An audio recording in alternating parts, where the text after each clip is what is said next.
Oke Pak, selamat pagi Pak. Ada nggak? Langsung kita mulai ya. Nah, Ada nggak? dah. Dari pencet tuh, nanti tinggal aku potong-potong aja poin-poinnya ke depan. Pagi. Oke Pak, pagi. Mohon maaf Pak, mengganggu waktunya sebentar. Ini kita akan sedikit diskusi, lebih kurang beberapa menit lah Pak ya. Kita membahas tentang aset sekolah di SMK 1 Karimun, di mana tempat saya bertugas. Pada diskusi ini, Bapak sebagai tokoh masyarakat, karena kan memang bertempat tinggal di daerah sini Pak ya. Ya, berdomisili di sekitar SMK. Di sekitar SMK. Udah berapa tahun Pak di sini? Kalau di SMK ini 19 tahun lebih. Di rumah sekarang ini Sama. 19 tahun lebih. Nah kan dah seperti tokoh lah, tokoh masyarakat yang tahu betul bagaimana perkembangan sekolah ini. Nah jadi ada 7 aset atau modal utama yang akan kita bahas Pak ya. Oke, untuk pertama yaitu dari manusianya Pak. Nah, bagaimana menurut Bapak sebagai tokoh masyarakat mengenai potensi manusia yang ada di SMK 1 Karimun Pak? Oke, terima kasih atas kesempatannya Pak Jarwo. Ini maksudnya di lingkungan SMK ya? Ya betul Pak, sebagai tokoh masyarakat lah, orang di luar sekolah kan.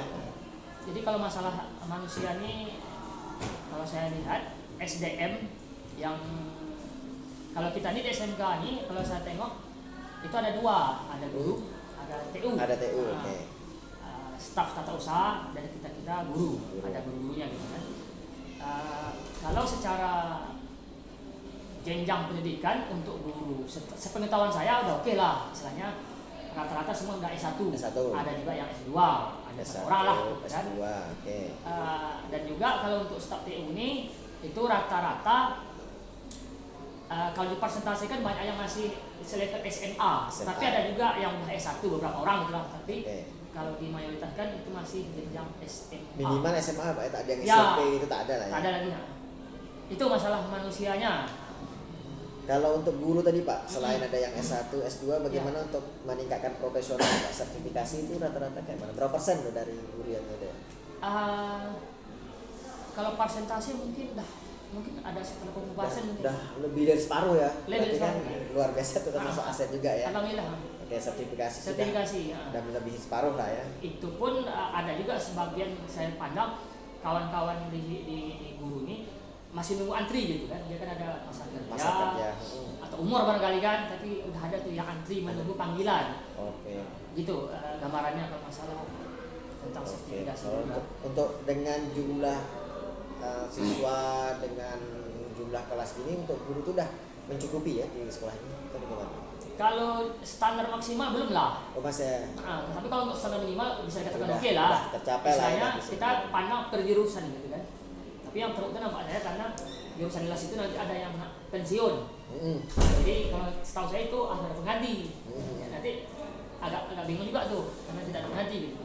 Oke. Karena kemarin itu ada beberapa guru yang ada pindah karena lulus P3K itu sebenarnya saya. Jadi untuk penggantinya mungkin kalau lah ada yang pensiun kita ada pengganti. Jadi kalau seandainya dalam waktu dekat agak repot juga nanti kalau tidak ada pengganti. Itu bagaimana? Guru kejuruan udah standar minimal sudah tercapai lah ya. Alhamdulillah sudah. Mencukupi masih butuh lah. Masih kurang. Kayak kita di yang setahu saya di listrik itu kalau standar maksimalnya mungkin 6 lah, ini baru 5. Karena kemarin 6 lulus P3K 1. Jadi berangkat lah. Tinggal kita ber-5. Agak kualan juga lah, tapi guru-guru senior pula nih Pak. Ya begitu. Guru senior. Oke Pak, guru, TU. Ya. Bagaimana dengan siswanya Pak? Kalau siswa 1000 lebih. Siswa 1000 lebih. 1000 lebih, 1000 berapa? Tapi 1000 lebih lah. Jadi potensi sekolah juga. Potensi ya? Salah satu sekolah yang terbanyak mungkin di sekolah ini. Untuk Pulau Karimun ya. 1200. Oke Pak, kita masuk aset dari segi sosial Pak, organisasi, relasi. Oke. Kalau di sepengetahuan saya yang masalah sosialnya atau masalah kayak organisasi kita ya di Karimun ini kan banyak PT-PT. Ya, alhamdulillah adalah bantuan, terutama yang oke itu siswa yang domisilinya terdampak PT-PT yang ada di Pulau Karimun seperti PT SIP, PT Sumbawa, UPK dan lain-lain lah yang ring 1 atau terdampak langsung dia tinggal, itu alhamdulillah yang daerah Pangke dengan Pongkar itu gratis dia punya masuk sekolah ini karena ada dana CD namanya. Jadi SPP itu langsung dibayarkan sama Ya, perusahaan. dari awal masuk sampai tamat nanti yang namanya ada apa komite atau duit dan lainnya segala macam, duit baju segala macam, itu ditanggung nangis sepengetahuan saya. Itu daerah yang terdampak. Berarti anak-anak yang masuk sini dari segi ekonominya itu memang sudah terbantu lah, macam beasiswa jadi. Alhamdulillah. Tinggal di sekolah aja. Tinggal siswanya lagi. Ya, siswanya. Dan kita istilahnya bersama-sama lah untuk menanggulangi anak tadi supaya kedepannya ya, SDM yang unggul lah kita. Ini mungkin salah satu. Apakah itu hanya siswa yang SMK atau SMA juga bisa dapat itu? Sepengetahuan saya yang domisili terdampak dari itu yang satu Pangke dengan Pongkar itu dari SD sampai di kuliah. Sepengetahuan saya itu ada beasiswa gitu, dari dana sini. Orang tua langsung bayar. Kalau misal dia tak sekolah di SMK, maunya dia sekolah di SMA 4 dapat juga dapat. Ya. Oh. Oke. Selanjutnya Pak, selain dari perusahaan, kira-kira apa lagi relasi sosial yang ada di sekolah ini?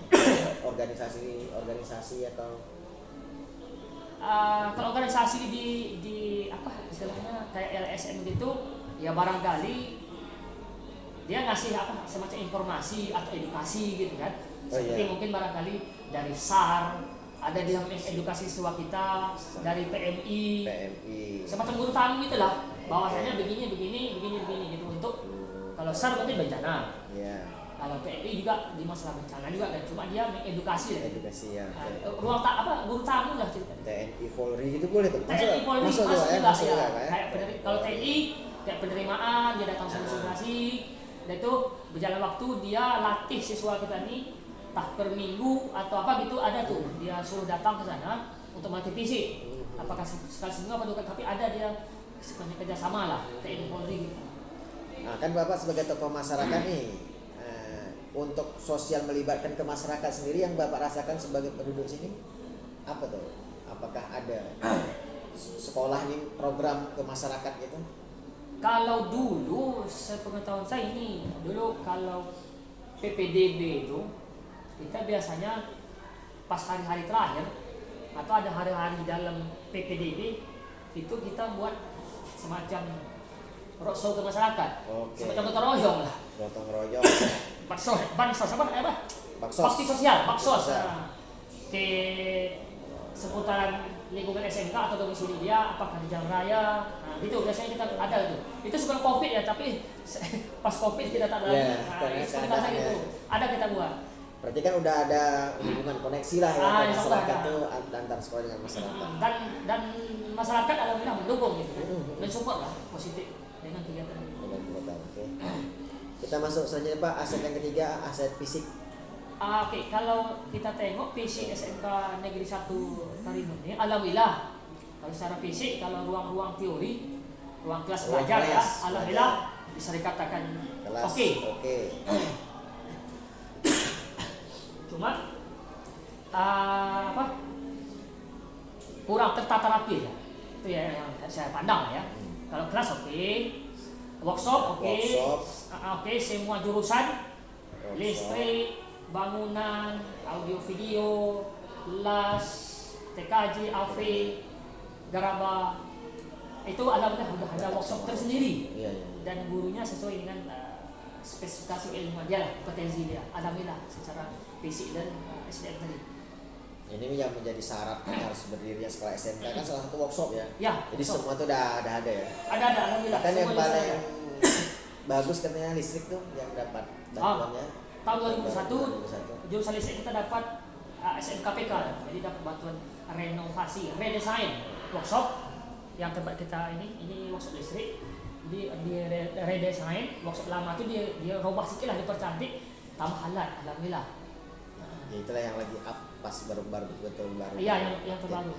Cuma dengar saya kemarin, tak salah dari Ibu Zai Wakasarana itu dalam beberapa bulan ke depannya kita udah dapat lampu tanda dari dana DAK atau provinsi itu dapat kita laboratorium itu IPA.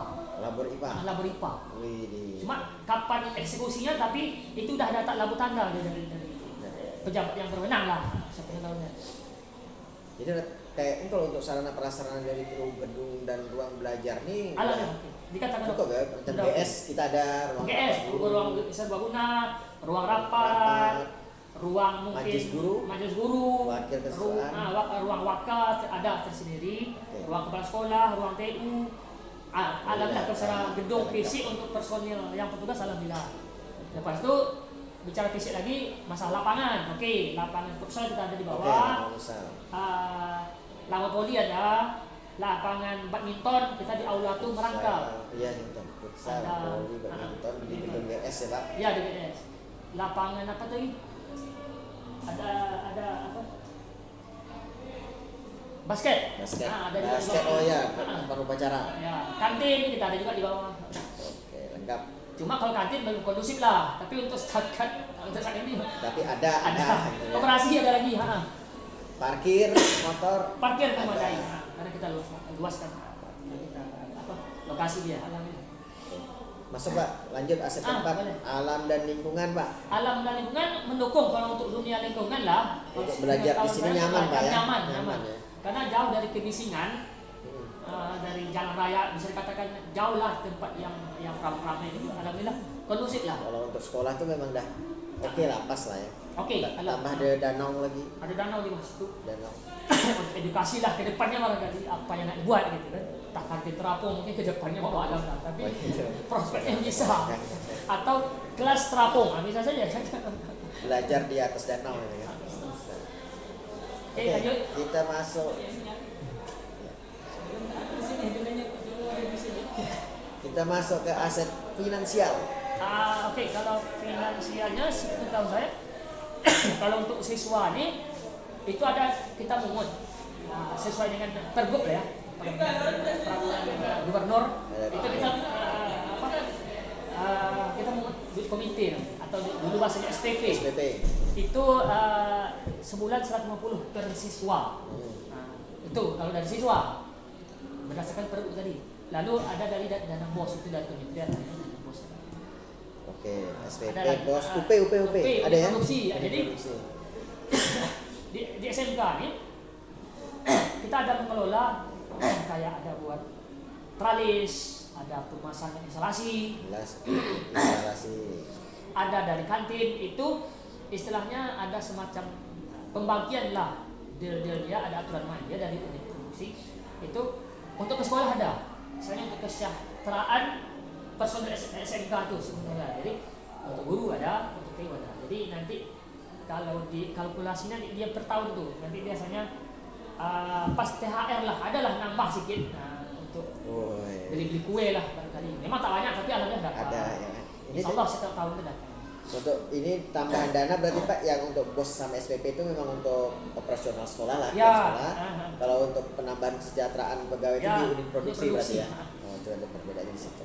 Jadi ada tiga sumber keuangan yang berbeda Pak ya? Itu aja 3 aja? 3 itu lah. Ya. Ada juga kadang-kadang bantuan dari pemerintah gitu kan, berupa beasiswa gitu kan.